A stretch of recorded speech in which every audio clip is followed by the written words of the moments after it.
ये विषय रखा गया है। तो जानकार बनाने की दृष्टि से ही मैं साथियों आप लोगों को जानकारी देना चाहता हूं। पूना पैक्ट का परिणाम क्या हुआ, इसकी जानकारी लेने के पहले, इस विषय पर बोलने के पहले थोड़ी पार्श्वभूमि विषय वस्तु को जानने और समझने के लिए जानना होगा। आपको याद होगा 1918 में बेलगांव के नजदीक एक गांव है अथनी, जहां बाल गंगाधर तिलक ने पब्लिक मीटिंग में कहा था तेली तमोली और कुनभटो को संसद में जाकर क्या हल चलाना है। ये बात उसने पब्लिक में कही। बाल गंगाधर तिलक ने ये जो स्टेटमेंट पब्लिक में दिया था, आप लोगों को जानकारी नहीं होगी क्यों दिया था। 1919 में फर्स्ट इंडिया एक्ट बना और भारत में साउथ बरो कमिटी आई, मॉन्टेग्यू चेम्सफोर्ड जो कॉन्स्टिट्यूशनल रिफॉर्म्स कमिटी आई, और वो जो कमिटी और कमीशन थे वो भारत में विधिमंडलों का गठन करना चाहते थे।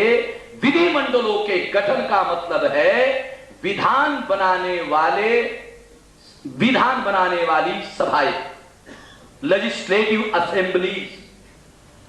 भारत में ब्राह्मणों को ही कानून बनाने का हजारों साल से अधिकार था। अंग्रेजों ने पहली बार यह सोचा, प्लान बनाया कि कानून बनाने का अधिकार केवल मात्र ब्राह्मणों के हाथ में नहीं होना चाहिए और इसमें रिप्रेजेंटेशन और लोगों को भी मिलना चाहिए। इस बात को ध्यान में रखकर अंग्रेजों ने विधिमंडलों का गठन करने का निर्णय किया। हमारे लोगों ने, उस समय शाहू महाराज जिंदा थे, और हमारे लोगों ने शाहू महाराज के प्रेरणा से विधिमंडलों में रिप्रेजेंटेशन की मांग की। आपको बहुत सारे लोगों को याद नहीं होगा, शेड्यूल कास्ट और शेड्यूल ट्राइब के लोगों ने ही रिजर्वेशन की मांग नहीं की। शाहू महाराज के कहने पर भास्कर राव जाधव ने रिजर्वेशन की असेंबली में डिमांड की। भास्कर राव जाधव सत्यशोधक समाज के प्रधान थे और छत्रपति शाहू महाराज के कहने पर उन्होंने रिजर्वेशन की मांग की। विधिमंडलों में रिजर्वेशन मिलना चाहिए, और ये जो उन्होंने डिमांड की उसका तिलक ने पब्लिक मीटिंग में जवाब दिया। उन्होंने रिजर्वेशन की मांग की, तिलक ने जवाब दिया। क्या जवाब दिया? तेली तमोली और कुनभटो को संसद में जाकर क्या हल चलाना है। हर चीज का कोई ना कोई संदर्भ होता है, सुनने में कोई प्रतिक्रिया नहीं होती। ये जवाब अथवी में पब्लिक मीटिंग में तिलक ने दिया, और तिलक की बात को नहीं माना गया। 1919 का फर्स्ट इंडिया एक्ट बना और हमारे लोगों को विधिमंडल में इच्छा के अनुसार नहीं मगर कुछ रिप्रेजेंटेशन का अधिकार मिला। बाबा साहब अम्बेडकर को भी उनके कहने पर उन्होंने जो मांगी थी वो तो मंजूर नहीं हुई, मगर नॉमिनेशन का, रिप्रेजेंटेशन का राइट शेड्यूल कास्ट के लोगों को भी उपलब्ध हुआ, बैकवर्ड क्लासेस के लोगों को भी उपलब्ध हुआ 1919 के एक्ट में। और उस एक्ट में एक प्रोविजन था कि हर 10 साल बाद इसका रिव्यू होगा, इसकी समीक्षा होगी। और समीक्षा काय के लिए होगी कि अगर ये जो रिप्रेजेंटेशन है इसका विस्तार कैसे किया जाए, कैसे लोगों को और अतिरिक्त अधिकार बहाल किए जाए, इसके लिए हर 10 साल बाद समीक्षा होगी।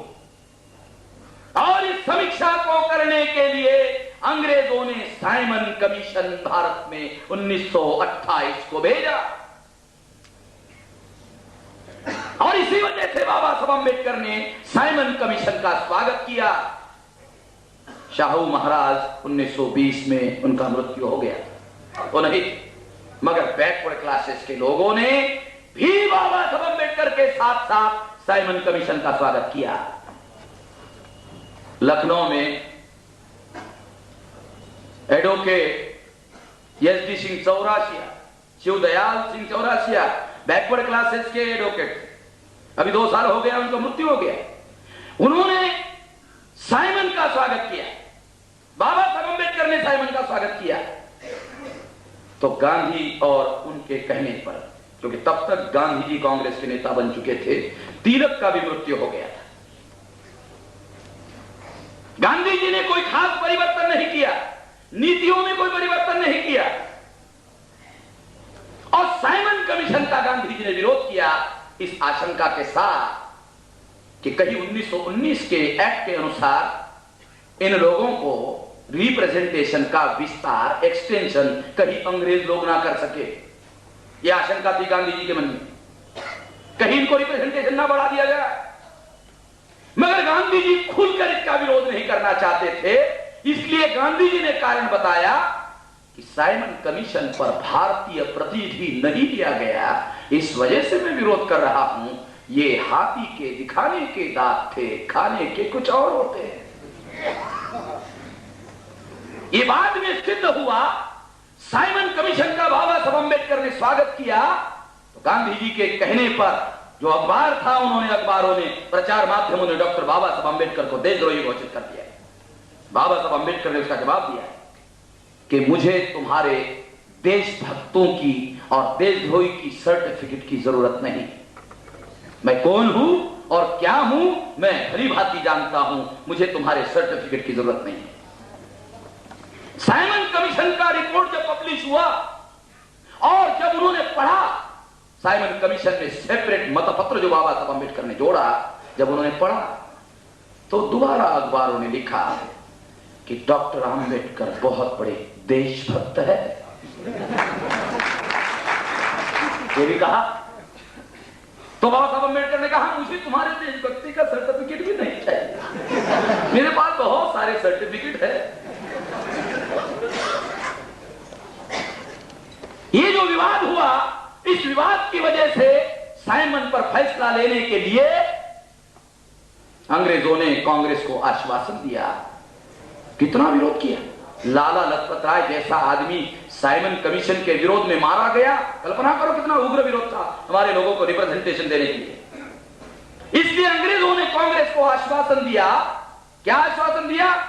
कि साइमन के रिकमेंडेशन पर अमल करने के पहले कांग्रेस को पूछा जाएगा और सलाह लिया जाएगा। यह आश्वासन दिया अंग्रेजों ने। और यह आश्वासन की पूर्ति करने के लिए अंग्रेजों ने राउंड टेबल कॉन्फ्रेंस 1931 में इंग्लैंड में बुलाया। गांधी जी नहीं गए, क्योंकि गांधी जी को आशंका क्या थी कि इंग्लैंड में मेरे विरोध करने का कोई मतलब तो होगा नहीं। यहां मैं विरोध करता हूं, लोग मेरे साथ में हैं, वहां मैं जाऊंगा और लोगों को कहूंगा वहां कौन है हमारा, कहूंगा सत्याग्रह करो, तो अंग्रेज थोड़ी मानने वाले गांधी जी। गांधी जी इस फर्स्ट राउंड टेबल कॉन्फ्रेंस में नहीं गए और गांधी जी छोड़कर सारे नेता गए, बाबा साहब अम्बेडकर भी गए। उन्होंने 4 मांगे मांगी: adequate representation, separate electorate, dual voting और एडल्ट फ्रेंचाइज। 4 मांगे। और ये मांगे जब उन्होंने मांगी, इसका रिपोर्ट पब्लिश हुआ फर्स्ट राउंड टेबल कॉन्फ्रेंस का, और गांधी जी ने पढ़ा। फाइनल डिसीजन लेने के लिए सेकंड राउंड टेबल कॉन्फ्रेंस 1932 को बुलाई गई। गांधी जी को निमंत्रण नहीं था, कांग्रेस को कहा गया था प्रतिनिधि भेजो। गांधी जी चले गए। गांधी जी को लगा कि अब अगर मैं नहीं गया तो ये सारी मांगे जो है ये मंजूर हो जाएगी, तो ये मामला बिगड़ जाएगा। ये जो आजादी की लड़ाई हम अपने ब्राह्मणों के लिए लड़ रहे हैं, ये सब लोगों की आजादी में परिवर्तित हो जाएगा, ये खतरनाक हो जाएगा। इसलिए गांधी जी ने सेकंड राउंड टेबल कॉन्फ्रेंस में जाने का निर्णय किया और उन्होंने सोचा कि मेरी जो बड़ी बड़ी टांगे हैं, मुझे जाकर उसको अड़ाने का काम करना चाहिए। गांधी जी गए और गांधी जी ने जाकर वो सोचा कि अभी छुपकर रहना खतरनाक है, अभी खुलकर विरोध करना होगा। यानी जो चीज 28 को वो छुपकर सामने नहीं आना चाहते थे, उनको 32 को खुलकर सामने आना पड़ा और कहा कि डॉक्टर आंबेडकर की सारी मांगों को मेरा विरोध है। सिद्ध हुआ। क्या सिद्ध हुआ? कि साइमन कमीशन को विरोध करने का जो गांधी जी का कारण था वो झूठा था, और असली कारण वो हमारे लोगों को विधिमंडलों में रिप्रेजेंटेशन देना नहीं चाहते थे। ये असली कारण था। ये बाद में 32 में एक्सपोज हो गया। यानी साइमन कमीशन के विरोध का जो कारण उन्होंने उस समय बताया था वो झूठा साबित हो गया। उन्होंने कहा, गांधी जी के शब्द है, मुसलमानों को सेपरेट एलोकेट दिया जाता है, मैं उसका विरोधी नहीं हूं। एंग्लो इंडियन को दिया जाता है, मैं उसका विरोधी नहीं हूं। क्रिश्चियनों को दिया जाता है, मैं उसका विरोधी नहीं हूं। सिखों को दिया जाता है, मैं उसका विरोधी नहीं हूं। मगर अगर अछूतों को यह अधिकार दिया जाता है तो मैं इसका विरोधी हूं। ये गांधी जी के शब्द है, मेरे नहीं, मेरे पास के नहीं बता रहा हूं। किसी को गांधी जी के प्रति प्रेम होगा तो ये शब्द जरा छानबीन कर ले। प्रेम होगा तो ये देख लेना, छानबीन कर लेना। कहा कि अगर ये मांगे मंजूर हुई तो मैं जान की बाजी लगा दूंगा, जान दे दूंगा, ताकि ये मांगे मंजूर ना हो। मगर गांधी जी की बात का असर नहीं हुआ अंग्रेजों पर। 17 अगस्त 1932 को कम्युनल अवार्ड डिक्लेयर हुआ और बाबा साहब की सारी मांगे मंजूर हुई। गांधी जी, बाबा साहब अम्बेडकर की सारी मांगे मंजूर हुई। 17 अगस्त 1932 को कम्युनल अवार्ड डिक्लेयर हुआ। गांधी जी ने कम्युनल अवार्ड पढ़ते ही उसके विरोध में अनशन करने की घोषणा कर दी। अनशन करने की, उपवास करने की घोषणा कर दी। और गांधी जी ने उपवास शुरू कर दिया 20 सितंबर 1932 को, और 4 दिन में पुनः पैक्ट हुआ। सितंबर 32 को, 24 सितंबर 32 को पुनः पैक्ट हो गए। पुनः पैक्ट। बाबा साहब अम्बेडकर ने कम्युनल अवार्ड में 4 मांगे मांगी थी, वो चारों मांगे मंजूर हुई थी। गांधी जी के उपवास की वजह से क्या हुआ? गांधी जी ने जो उपवास किया उसका परिणाम हुआ पुनः पैक्ट हुआ। पुनः पैक्ट कैसे हुआ? बाबा साहब अम्बेडकर के थोड़ा शब्द बताता हूं। हमारे लोग जो है पढ़ते नहीं है, इसलिए बाबा साहब अम्बेडकर के शब्द बताया जाना जरूरी है हमारे लोगों को। और ये 46 के,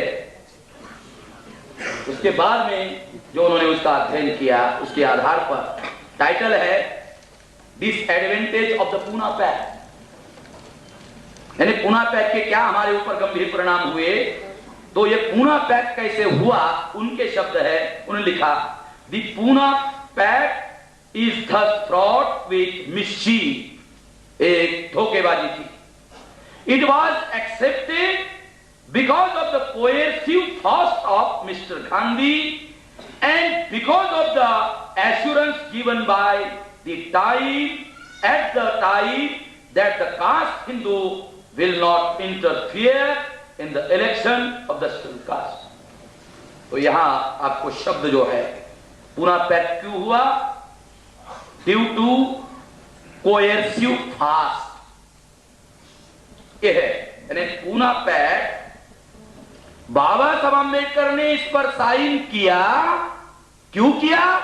क्या वो स्वेच्छा से उन्होंने साइन किया, या बाबा साहब अम्बेडकर को ऐसे हालात पैदा करके साइन करने के लिए मजबूर किया?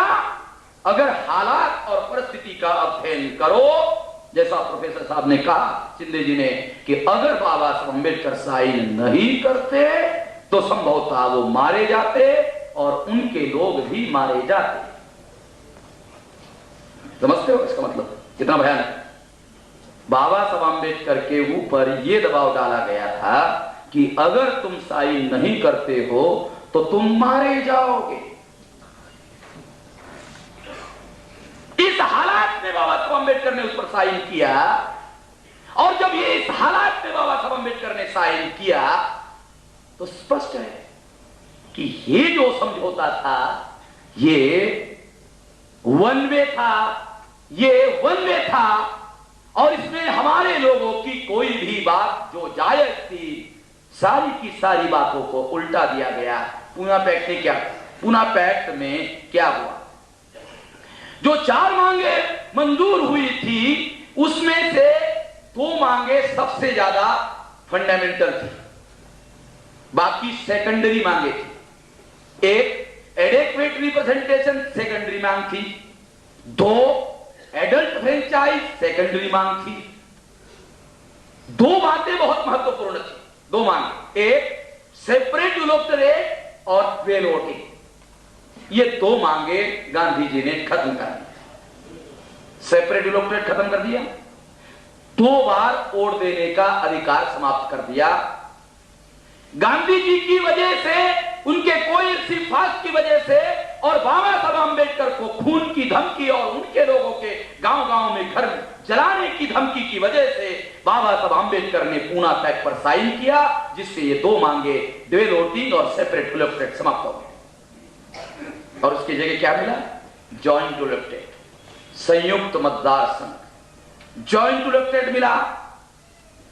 और इस जॉइंट इलेक्टोरेट के बदौलत क्या हुआ, जॉइंट इलेक्टोरेट का क्या परिणाम हुआ?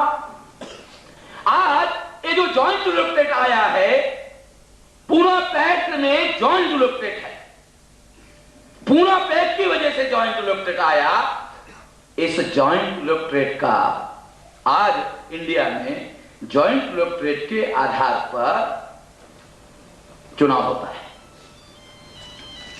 और एक बात ख्याल रखना, बहुत सारे लोगों को यह जानकारी नहीं है, जो बहुत ज्यादा फंडामेंटल है।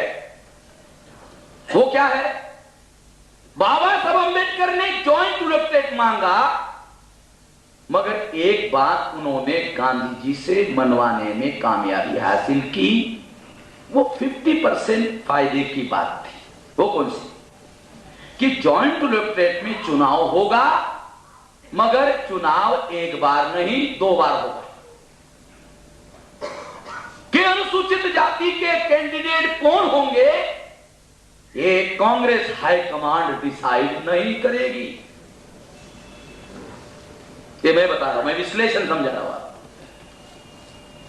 2 बार चुनाव करने के पीछे बाबा साहब अम्बेडकर का क्या उद्देश्य था? कि पहले बार चुनाव होगा कि फाइनल इलेक्शन में कौन कैंडिडेट होगा। कोई भी अनुसूचित जाति का आदमी चुनाव लड़ सकता है। प्रेफरेंस में जिन 4 कैंडिडेट को क्रम के अनुसार वोट पड़ेंगे, फॉर एग्जांपल कि एक आदमी को वोट पड़े 80, एक को 50, एक को 40, एक को 30 और एक को पड़े 20, एक को पड़े 10, ऐसे अगर ये वोट पड़े तो क्रम के अनुसार 80, 50, 40 और 30 वाले 4 लोग फाइनल इलेक्शन के लिए ही लड़ पाएंगे, बाकी कोई भी चुनाव नहीं लड़ पाएगा। एक बात की, इसका मतलब क्या हुआ कि आज कांग्रेस हाईकमांड अनुसूचित जाति का कौन कैंडिडेट होना चाहिए, अनुसूचित जनजाति का कौन कैंडिडेट होना चाहिए, कौन डिसाइड करता है? कांग्रेस हाईकमांड डिसाइड करता है। और कांग्रेस हाईकमांड किसको कैंडिडेट बनाती है? जो स्पर्धा करता है, कॉम्पीट करता है